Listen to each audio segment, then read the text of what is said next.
Toby and the Stout Gentleman. Toby is a tram engine. He is short and sturdy. He has cow catchers and side plates and doesn't look like a steam engine at all. He takes trucks from farms and factories to the main line, and the big engines take them to London and elsewhere. His tram line runs along roads and through fields and villages.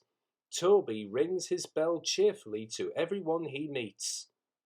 He has a coach called Henrietta, who has seen better days.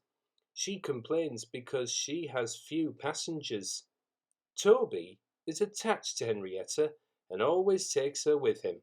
"She might be useful one day," he says. "It's not fair at all," grumbles Henrietta as the buses roar past full of passengers. She complains that she used to be full and 9 trucks would rattle behind her.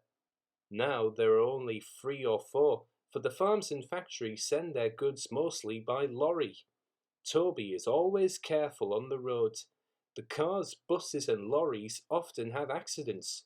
Toby hasn't had an accident for years, but the buses are crowded and Henrietta is empty. "I can't understand it," says Toby the Tram engine. People come to see Toby, but when they come by bus, they stare at him. "Oh, isn't he quaint?" they say and laugh. They make him so cross. One day, a car stopped by and a little boy jumped out. "Come on, Bridget," he called to his sister, and together they ran across to Toby. 2 ladies and a stout gentleman followed. The gentleman looked important, but nice. The children ran back. "Come on, grandfather, do look at this engine," and seizing his hands, they almost dragged him along. "That's a tram engine, Stephen," said the stout gentleman. "Is it electric?" asked Bridget. "Whoosh!"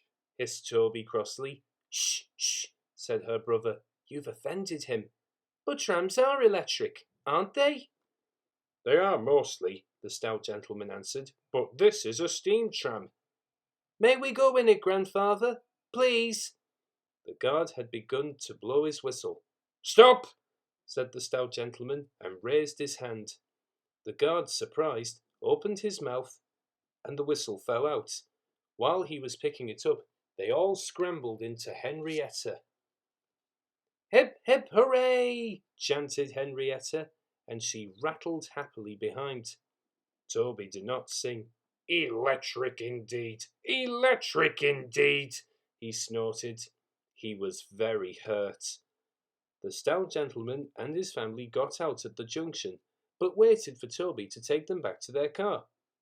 "What is your name?" asked the stout gentleman. "Toby, sir." "Thank you, Toby, for a very nice ride." "Thank you, sir," said Toby politely. He felt better now. "This gentleman," he thought, "is a gentleman who knows how to speak to engines." The children came every day for a fortnight. Sometimes they rode with the guard, sometimes in empty trucks, and on the last day of all, the driver invited them into his cab. All were sorry when they had to go away. Stephen and Bridget said "thank you" to Toby, his driver, his fireman, and the guard. The stout gentleman gave them all a present. Whistled Toby. "Come again soon." We will," called the children, and they waved till Toby was out of sight. The months passed.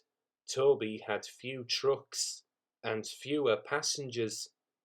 "Our last day, Toby," said his driver sadly one morning. "The manager says we must close tomorrow." That day Henrietta had more passengers than she could manage.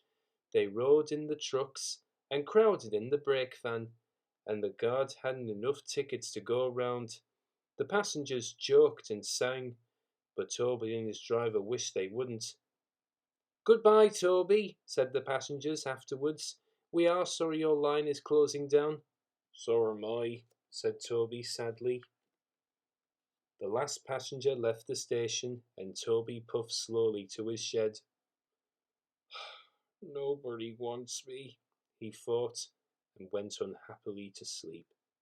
Next morning, the shed was flung open, and he woke with a start to see his fireman dancing a jig outside. His driver, excited, waved a piece of paper. "Wake up, Toby," they shouted, "and listen to this. It's a letter from the Stout gentleman." Toby listened but I mustn't tell you any more, or I should spoil the next story.